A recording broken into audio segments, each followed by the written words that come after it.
You know who did keep it fresh? This is a segment here where I wasn't sure where to label this one, so it's just gonna kind of be both. This is gonna be a little bit of idol worship, a little bit of nostalgia. Okay. 5 minutes and 5 minutes. Yeah. This he needs and maybe even quotational, maybe inspirational. Not as quotational, but more inspirational. Look at this guy hogging all the segments. It's taking them all. I thought of it originally as nostalgia, to be honest. So we'll go with that. So a man. Why don't you take another 10 minutes to decide? Yeah, exactly. And that's it we have here. Let's head to Aussie News. Fred Rogers. Hell yeah. Needs no introduction. Fred McFeely Rogers. I feel like when you say that, most people would go, hell yeah. Exactly. Hell yeah. I mean, to those of them who grew up with him in their homes, on their TV, or even as their neighbor, this man needs no introduction. But we'll do it anyways, okay? I wonder if kids today, though, know who Mr. Rogers is. I was going to say, kids of tomorrow will have Fred Rogers in the metaverse, in their neighborhood metaverse. Hey, maybe he'll be everyone's neighbor. He'll be everybody's neighbor. You're like sleeping in your metaverse house and you just, howdy, neighbor. Hello, neighbor. Yeah. You're like, what's going on, Fred? He's like, can I borrow a cup of sugar? Yeah, Fred, it's 3 a.m. In the metaverse, Bob Ross and Mr. Rogers live together. That'd be nice. They adopt a little Asian kid. All right. Sorry to take. No, that's good. I like the tangents. Mr. Rogers, a true American hero, nay, a world hero. Yeah. Serving as a Navy SEAL, he was a decorated sniper with hundreds of confirmed kills. He wore his long sleeves to cover up the tally marks he kept on his arms for each of those men. Just kidding. He was not ever in military armed forces. What? Yeah. Not at all. No. Wow. I know that was something, at least when growing up, it was like, yeah, he was, Fred Rogers was like a sniper in, Vietnam War or something. That was a severely perpetuated myth. Yeah. And it wasn't a joke myth. It was people were trying to make people believe that. Yeah. Which is hilarious. Yeah, no, it's like even the Marines like published something like, no, he was never in the Marines. He was not, or a Navy SEAL or anything. We all love him, but he was not in our group. But Mr. Rogers, he was a man who spread kindness and joy amongst all walks of life, a man who showed compassion and understanding in place of resentment and judgment. The same cannot be said for here us at Velocity Chaos Podcast. We're animals. We hate the metaverse and everyone in it. But yeah, I just want to talk about, Mr. Rogers. What a great human being for, just spreading positivity in, a world where, people are laughing or, just being angry at stuff and judging people and complaining about things. He was just so accepting and, I don't know, just good All natured. the incredible work that he did to advance issues surrounding red sweaters. I mean, brilliant. Brilliant. So good. He brought them to the forefront of our conversations. See, the problem is he was colorblind, so he didn't know what color sweater he was wearing. Was he really? Yeah. Hey, man. Yeah. Fred Rogers didn't see color, bro. Yeah. See, exactly. He's someone who could say that. I don't see color. But so I guess all of the sweaters that he did wear were made by his mom. Wow. So I guess every My Christmas. heart, I think, just grew a little bit. Yeah. It's like 3 sizes. Yeah. See? We can learn a little bit. So it all stemmed way back when he was a kid and he was bullied. Oh. He was a fat kid, okay? Really? Fred McFeely Rogers was a fat kid. McFeely. Yeah. That's a pretty cool middle name. Yeah. McFeely. McFeely. McFeely myself. So yeah, he got bullied for that. So he would, go home and, cry or something. Like, then he'd play piano and stuff and just kind of, feel the emotions. And that led him to have the idea of the invisible, well, where did I write it? Oh, essential invisible within people where, everyone's dealing with shit, basically. Yeah. Sorry, Fred. Mr. Rogers. Everyone's dealing with stuff, so you don't know why.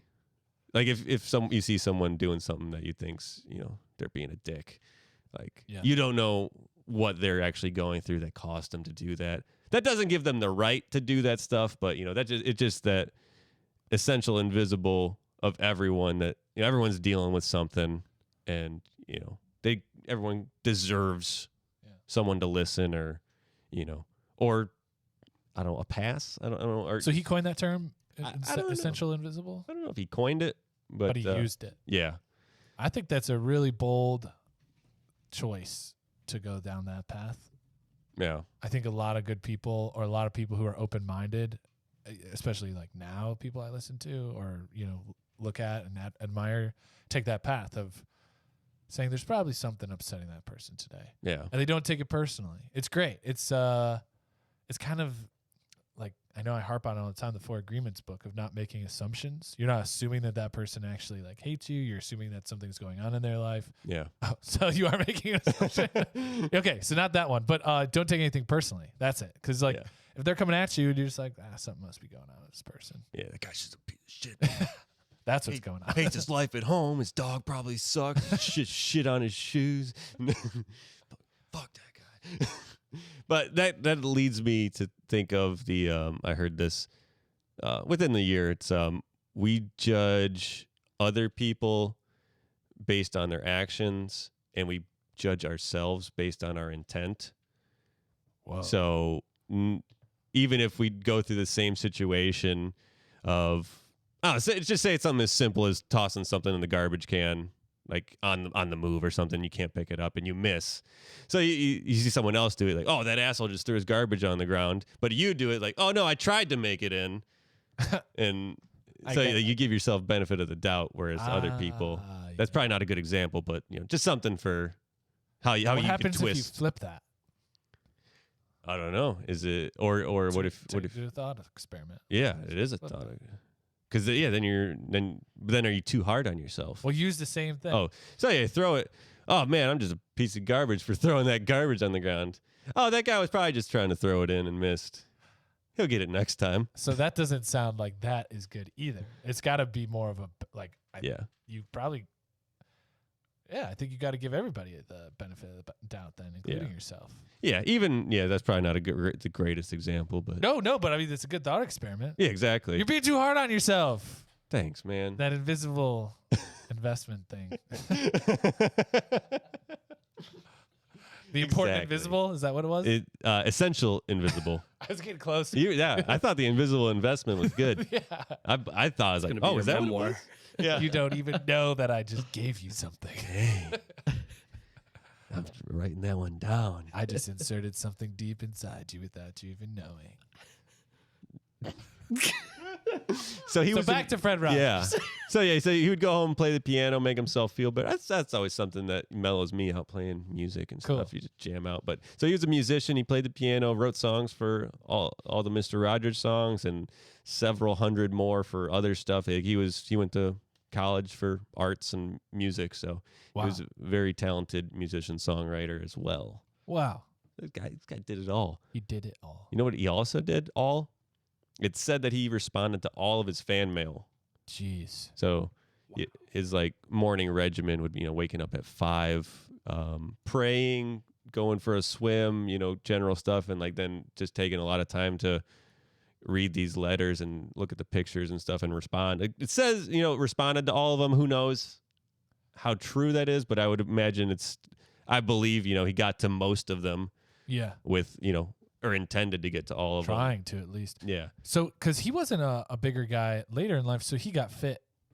So that was because I knew he was a big swimmer. Yeah. So that was his workout regimen. And before, I just want to touch. So he said he received 50 to 100 letters a day. Oh my God. To respond to, and then to his health. So it said that he was obsessed with the number 143, and that's how much he weighed every day for the last 30 years he lived. 133? 143. 143. Still, that's light for a guy. Yeah, I don't know how tall he was, but I mean, I could be a little thin for. He didn't seem like disproportionately thin unless he just wore bulky sweaters.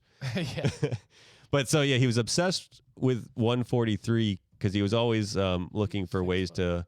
How much? 6 foot. 6. That's skinny. Yeah.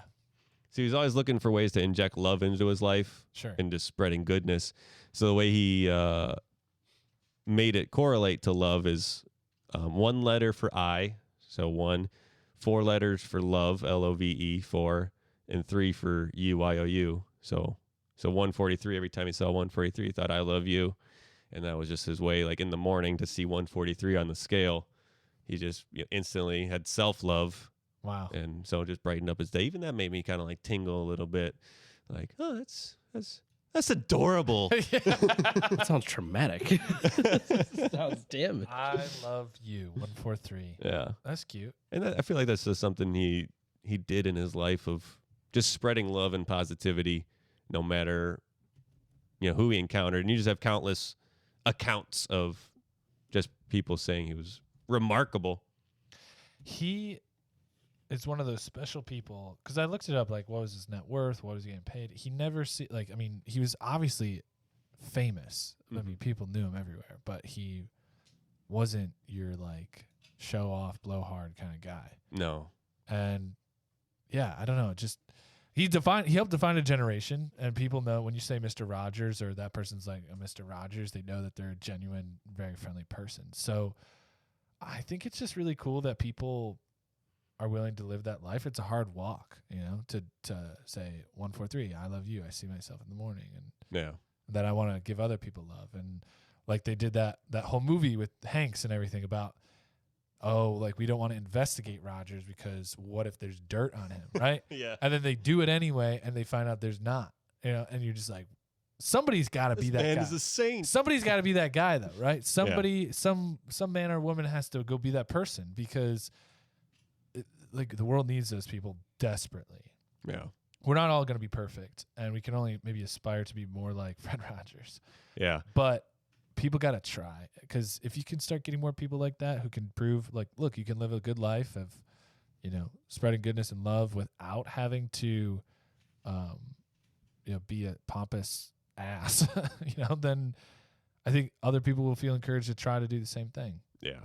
So a couple more things, and then I kind of want to get into some, life lessons real quick. Yeah. So he was at one point working, like, I think it was NBC, as like a musician to create jingles and show tunes. And that's kind of when he was like, I don't want to live like this. Yeah, he can live comfortably and probably be really successful. But it was like, he's like, I don't like that these shows are, it's people being angry about stuff and pushing negativity. And, Sure, yeah. And like, plus everything's getting paid for through advertisements, so we have to put out stuff that they want to see. Yeah. So that's kind of how he turned to public access TV with Mr. Rogers, and he even went to the Supreme Court for those hearings, or the Senate for the hearings of, they were going to cut funding. I think it was Richard Nixon during that time. They were going to cut their $9 million funding in half. Wow. And he advocated for, he's like, hey, kids with the right amount of positivity, like that's going to be our future, and we have to invest in that. Wow. And do you want them watching that garbage when they can, watch good nurturing stuff? Sure. And so instead of cutting the bill, they made it to 22 million. So he more than doubled. Wow. Got more than doubled. Wow. Of that. That's amazing. And then the other thing he advocated for was the VCR. Hell yeah. So because of him in this trial with the Supreme Court, because big like TV companies were like, this copyright infringement, people are recording our shows, and then that's taken away from us. But then then Fred comes in, and he's like, no, this is the ability. He's like, I don't care if people record my show, like this is the ability of a family to record it and then sit down together and have time together as a family watching these types of things. So like they can record my show anytime, or whatever. It's like, I don't. Oh my gosh! Just to like know the answer, like just for somebody like that to know the answer, to know that it's aligned with what you believe in, is so. That's what I want to be more like. Yeah. Gregarious is the word that a lot of people use describing him. Yeah. Oh, and his wife. Yeah. Are you gonna talk about his wife? No, if you want me to. Just really quick, she passed away just last year. I saw that. It's So, yeah. unfortunate. It's unfortunate, but she lived a long time. Yeah, that's extra 18 years almost after he passed. Wow, I can't believe he's been gone 18 I years. think it was 2003. 2003. Yep. What? 75. Yeah, What? stomach cancer. Man of consideration and not necessarily comfort. Always would change his shoes when he came into the house, on the show. Yeah. Changing out. It wasn't because he preferred wearing sneakers. It was because the sneakers made less noise than dress shoes For the show. For the show. So consider it. Sorry. I'm wearing my dress shoes right now. I'm sorry. Yeah. But with that, there's other tidbits and facts. We'll have all those links in the show notes if you guys want to take a look. But I wanted to get into just a few kind of feelings that, he elicited. One being it's okay to feel whatever it is that we feel. So if you're feeling a certain way, it's okay. People might judge you, but you got to go through those feelings and emotions, and if it's difficult times, you got to process those things, and you have to face it too. Yeah. And then the other thing is, but our feelings aren't an excuse for bad behavior. So it's like you got to process these things, but you're accountable for whatever you do. What's the next one? Other people are different from us and just as complex as we are. So it's like all the things that you're feeling on the inside, and you look at someone else and you're probably, oh, that guy's just a putz. It's like, no, they're probably just like you in some shape or form or way or another, dealing with the same bullshit that you are. I'm swearing here on the most I've ever sworn on this show during the Fred Rogers segment. Just really uncork something yeah. in me. That's what Fred does. He pulls out the best of us. I'm sure Fred had a little cuss here and there every once in a while. But yeah, so it's just, Joanne. Pissed him off, put his sneakers in the wrong spot. What are you doing, woman? Darn it, woman. Whoa, Fred, calm down. Oh, easy there, Fred. Easy, McFeely. Get in touch with your feelings there. McFeely. So, let's see. You know what? You're being a real McFeely right now, okay? And you should be too. Just get in touch with yourself. Get in touch with yourself. We can work to make a difference right where we are. So Dang. I think that's a big one. Conviction, man. So you're like, oh, what am I gonna do? Like, well, about all this stuff going on. It's like, no, that's kind of something I've been saying. It's like, just focus on what can you do in your personal life or in your community if you want to go a step farther, like or your whatever your neighborhood and then community and then city. Like This goes back to the metaverse. Yeah. I'm just saying, people with the internet feel an immense pressure to influence people way beyond their circle because that's what popular people do. That's what people on the internet do. Yeah. But we do the Velocity Chaos podcast for each other, I feel like. We do it for the guys who sit here. Yes. And it's for fun. We have a good time. We talk all the time about how cool it is for friends to get together and have something to show for it. And when we're Fred's age, that's in the 60s, we can listen to these podcasts and hear each other talk about what we thought back when the metaverse was not cool. When we're 93 and When we're dead, 90 we'll be talking all about it. But it's true. And if we can impact some people who directly listen to us and interact with us, that's different because they become into your sphere of circle. But like if you're just popping out memes trying to or just videos of random things and not trying to really do anything but, get eyeballs, to get advertisers, to get money, that's just an immense amount of pressure and kind of like putting your effort in the wrong basket. Yeah, you might be financially successful, but how do you feel? If your circle grows naturally, it's okay. Because Fred Rogers was doing his show and then it became syndicated and then it went beyond that. So that's fine. If the world comes to you, then you embrace it. But that high pressure of just like trying to get out and worry about everybody else and then you don't even take care of your home. You don't take care of your family. You don't take care of your friends that you consider family. And then you just go out from the circle from there. I'm with you on that. I'm 100% with you. Your neighbors. Your neighbors. Yeah. There you go. Exactly. Sweet and Lowe's guy. Do you know George A. Romero? The zombie guy? Zombie guy. Yeah. He got his start working in the neighborhood of Fred Rogers. That's awesome. Out of college. Wow. Mr. Rogers had him shoot small segments like how light bulbs are made, and Mr. Rogers gets a tonsillectomy. And then The Walking Dead was born. Yeah. Night of the Walking Dead. So that kind of brings us to the last couple of things. It's important to make time to care for ourselves. So you're number one. If you're not okay, how are you going to take care of everyone else around you? So make sure you're off and well. And lastly, we're all neighbors. Everyone you're around, it's your neighbor. Nice. So just put out the goodness. That's an people. underrated word right now. Neighbor. Yeah. That's what we need to focus on in 2022, rebuilding that relationship of being a neighbor. Yeah. I know I'm guilty of it. I don't know. Guilty. I don't I don't know. I know a couple of people who live in my neighborhood, but not as well as maybe I should. Summertime's easier when you're all walking around and bustling around. You say, "Hey, you all right?" It's tough now though. Like, everyone's so antisocial. But see, I think Fred Rogers would say, like, what is it? The essential invisible. Nice. Yeah. I forgot it The invisible until you said investment. Yeah. I'm going to keep screwing with you. Yeah, but if you went to talk to someone, they'd be like, "Get off my porch, old man!" Just like jabbing with the broom or something. Take your puppets and get out of here. Silly train. Why is there a train track following you? Why is that train talking to me? I haven't done LSD for 30 years. I get you, man. Everybody's our neighbor. I'm thankful for you, neighbors. Mike, next door Mike over here. Across the street Mike over there. It's great. Actually, there's like 3 Mikes that live over. One Mike passed away. Rest in peace. He's a good guy. But now there's 2 Mikes over there. We outnumber him. Yeah. I love this segment. Were those all That's things good. that he said, or just That was things just kind of like lessons pulled from his his life? nearly 1,000 or 900. I think it was 895 episodes that he did. Wow. And when did he start? Way back. In the olden times. In the olden times. Yeah, I think. I He think was that on the about. air, I think 68. Yeah, 68 to 2001. was Wow, Mr. Rogers' Neighborhood.